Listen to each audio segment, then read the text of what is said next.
নমস্কার বন্ধুরা, তোমরা সকলে কে কেমন আছো? আমি ভালো আছি, নিশ্চয়ই তোমরাও খুব ভালো আছো। আজকে আমি একটা মাছের রেসিপি নিয়ে তোমাদের সঙ্গে শেয়ার করব। কী মাছের রেসিপি সেটা তোমাদের দেখাচ্ছি। আজকে আমি কাতল মাছের একটা রেসিপি নিয়ে তোমাদের সামনে হাজির হয়েছি। এই মাছটাকে আমি করব আলু, বেগুন আর বড়ি দিয়ে ঝোল। তার জন্য আমি মাছগুলোকে ভালো করে ধুয়ে লবণ, হলুদ, কাশ্মীরি লঙ্কার গুঁড়ো এইভাবে হাত দিয়ে মাখিয়ে নিলাম। প্রত্যেকটা মাছের গায়ে যাতে খুব ভালোভাবে লবণ হলুদ মেখে যায়, সেই জন্য আমি এইভাবে কিছুক্ষণ সময় নিয়ে মাখিয়ে নেব। মাখিয়ে নিয়ে কিছুক্ষণ রেখে দেওয়ার পরে এদিকে আমি একটা আলু, দুটো লম্বা লম্বা বেগুন কেটে নিয়েছি আর কয়েকটি ঘরে তৈরি করা বড়ি নিয়ে নিয়েছি। আলু বেগুনের মধ্যেও আমি লবণ আর হলুদ একটু মাখিয়ে নেব। লবণ হলুদ মাখিয়ে নিলে আলু বেগুনটাকে ভালো লবণ হলুদ ঢুকবে এবং খেতেও ভালো হবে, ভাজার সময়তেও কম লাগবে। এই জন্য আমি সবসময় আলু বেগুনে বা কোনো সবজিতে আগে লবণ হলুদ মাখিয়ে রাখি। রেখে এবার আমি সরাসরি চলে যাব একটা মশলা তৈরি করতে। মশলা কী কী লাগবে সেটা একবার দেখে নিয়ে যাক। কয়েক টুকরো আদা, একটা টমেটো, 4 টুকরো 5 টুকরো করে কেটে নিয়েছি। তারপরে নিয়ে নিলাম 1 চামচ, বড় চামচের 1 চামচ জিরে আর কয়েকটি শুকনো লঙ্কা। এটাই আমি মশলা হিসেবে ব্যবহার করব, আর কিন্তু এর সঙ্গে আমি অন্য কিছু ব্যবহার করব না। এবার কড়াইতে গরম হয়ে গেলে পরে দিয়ে দিলাম পরিমাণ মতন সরষের তেল। সরষের তেল গরম হয়ে গেলে প্রথমেই আমি দিয়ে দেব বড়িগুলো বেশ লাল লাল করে ভেজে তুলে নেব। আর বড়িগুলোকে তুলে নিয়ে আমি কিন্তু একটু গরম জলের মধ্যে রেখে দেব, নাহলে কিন্তু বড়ি সেদ্ধ হতে চাইবে না। এরপরে আমি দিয়ে দেব লবণ হলুদ মাখানো আলুগুলোকে কিন্তু আমি একটু লো ফ্লেমে ভেজে নেব।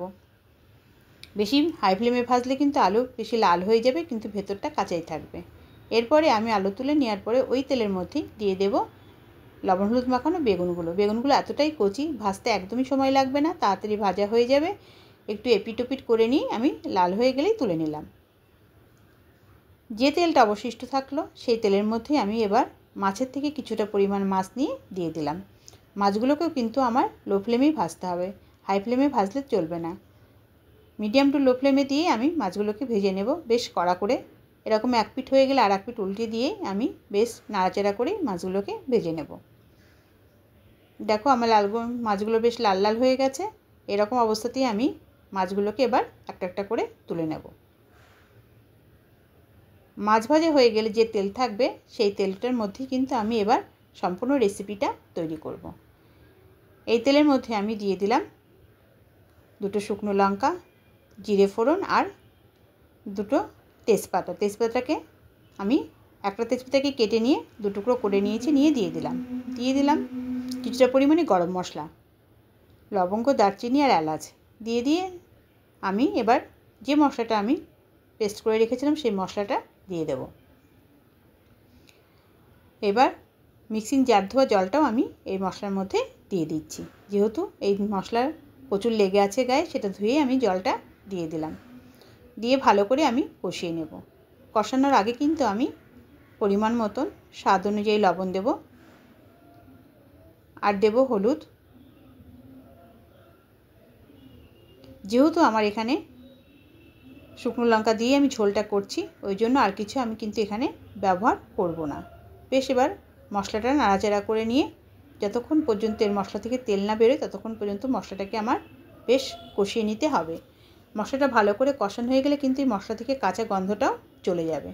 মশলা থেকে তেল ছেড়ে দিয়েছে, এবার আমার পরবর্তী ধাপে যাওয়া পালা। এবার একটু নাড়াচাড়া করে নিয়ে কিন্তু আমি এবার জল দিয়ে দেব। দেখো মশলা থেকে তেলটা ছেড়ে দিয়েছে। মশলা ভালো কষানো হলেই কিন্তু মাছের ঝোলটা বেশি সুন্দর হয়, এই জন্য মশলাটাকে একটু টাইম নিয়ে কষাতে হয়। এরপরে যে ভেজে রেখেছিলাম আলুগুলো, সেই আলুগুলোকে আমি দিয়ে দিলাম মশলার সঙ্গে, দিয়ে ভালো করে নাড়াচাড়া করে নেব, কারণ আজকাল আলু একটু সেদ্ধ হতে সময় নেয়। এই জন্য আমি আলুটাকে দিয়ে ভালো করে মশলার সঙ্গে কষিয়ে নিচ্ছি।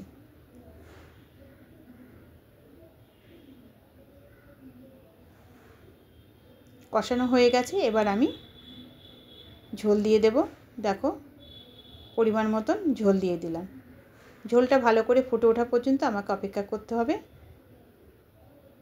3 থেকে 4 মিনিট বাদে আমি যখন ফিরে আসবো তখন দেখব যে ঝোলটা আমার বেশ ফুটতে শুরু করে দিয়েছে। ঝোল ফুটতে শুরু করলে কিন্তু আমি ভিজে রাখা মাছগুলো এক এক করে দিয়ে দেব। তার আগে আমি যে বড়িটা জলের মধ্যে ভিজিয়ে রেখেছিলাম সেই বড়িটা দিলাম, কারণ বড়ি সেদ্ধ হতে একটু সময় নেয়, ওই জন্য আমি জলের মধ্যে ভিজিয়ে রেখেছিলাম। এবার ঝোলের মধ্যে দিয়ে ভালো করে ফুটে উঠলে ভিজে রাখা মাছগুলো এক এক করে দিয়ে দিচ্ছি। তোমরা যদি কেউ আলু বেগুন দিয়ে ঝোল না খেয়ে থাকো, একবার এরকমভাবে আলু বেগুন দিয়ে ঝোল করে দেখো, খুবই ভালো লাগে। তার সঙ্গে দুটো বড়ি দিয়েও আরও সুন্দর লাগবে মাছটা খেতে। আমরা তো অনেক সময় অনেক রকম রেসিপি খেয়ে থাকি, একদম সাদামাটা রেসিপি কিন্তু খুব কমই করি। তার জন্য আজকে একদম সাদামাটা একটা রেসিপি তৈরি করেছি, খেতেও কিন্তু খুব সুন্দর হবে। এটা আমার মা ঠাকুমার কাছ থেকে শেখা। এবার মাছটা দিয়ে ঝোলটা বেশ ভালো মতন ফুটে উঠলে পরে আলুটা সেদ্ধ হয়েছে কিনা দেখে নিই কিন্তু আমি বেগুনগুলোকে দিয়ে দেব। বেগুনটা যেহেতু ভালো ভাজা হয়েছে, সেদ্ধ হতে বেশি সময় লাগবে না। এরপরে আমি ভালো করে নাড়াচাড়া করে নেব। দেখো কিছুক্ষণ সময় আমি ফুটতে দিলাম, সবই সেদ্ধ হয়ে গেছে মোটামুটি। দেখো আলুটাও সেদ্ধ হয়ে গেছে। এরপরে আমি একটু গরম মশলার গুঁড়ো দিয়ে ঝোলটাকে নাড়াচাড়া করে নিয়ে নামিয়ে ফেলবো। একটু গরম মশলার গুঁড়ো দিলে খেতে কিন্তু অপূর্ব স্বাদ হয়। আমি একটু বেশিরভাগ ঘি গরম মশলা দিয়ে রান্না করতে বেশি পছন্দ করি। অনেকে কিন্তু এই মাছের মধ্যে পেঁয়াজ দিয়েও রান্না করে, আমি কিন্তু পেঁয়াজ ছাড়াই আজকে রান্না করব, একদম ঘি গরম মশলা দিয়ে আলু বেগুনের ঝোল। তোমাদের যদি ভালো লাগে তোমরা একবার এরকম করে বাড়িতে করে খেয়ে দেখতে পারো কেমন লাগে। এরকম যদি ঝোল হয় তাহলে গরম ভাতে কিন্তু আর কিছুই লাগবে না। এবার আমার রেডি হয়ে গেছে ঝোল, পরিবেশন করার পালা। দেখো কি সুন্দর রঙ এসেছে ঝোলটাতে, একটা অপূর্ব স্বাদ এবং গন্ধ আসতে খুব সুন্দর। তোমাদের যদি ভালো লাগে লাইক শেয়ার করো, কমেন্ট করো বন্ধুরা, আর বন্ধু হয়ে আমার পাশে থেকো।